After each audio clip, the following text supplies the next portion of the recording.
PR എന്ന് പറയുന്നത് ഇന്ന് ലോകം മുന്നോട്ട് കൊണ്ടുപോകുന്നത് തന്നെ PR ആണ്.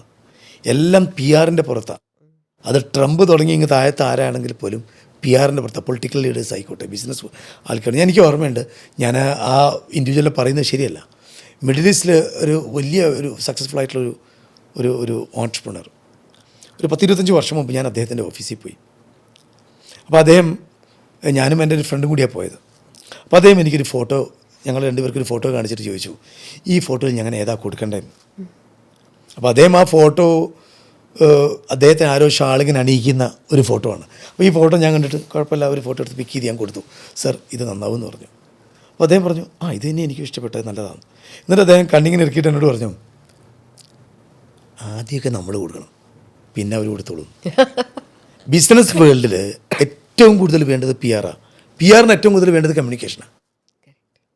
ഈ കമ്മ്യൂണിക്കേഷനാണ് നമുക്ക് ഈ ഇൻവെസ്റ്റ്മെൻ്റൊക്കെ എത്തിച്ചു തരുന്നത്. അപ്പോൾ ഇവിടെ എനിക്ക് തോന്നുന്നത് ഒരുപാട് കൺസെപ്റ്റുള്ള, എന്തൊക്കെ തരത്തിലുള്ള കൺസെപ്റ്റാണ് ഓരോരുത്തർ ബിസിനസ് ചെയ്യുന്നത്.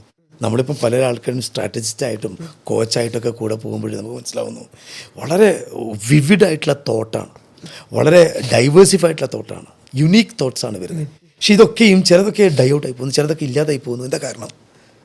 അവർക്ക് PR സപ്പോർട്ടില്ല, അവരെ കമ്മ്യൂണിക്കേഷൻ എവിടെയോ ബ്രേക്ക് ഡൗൺ ആവുന്നു. ഇത് ചെറിയ കാര്യമാണ്, വലിയ കാര്യം അവരുടെ കൺസെപ്റ്റും അവരുടെ തോട്ടുമാണ്.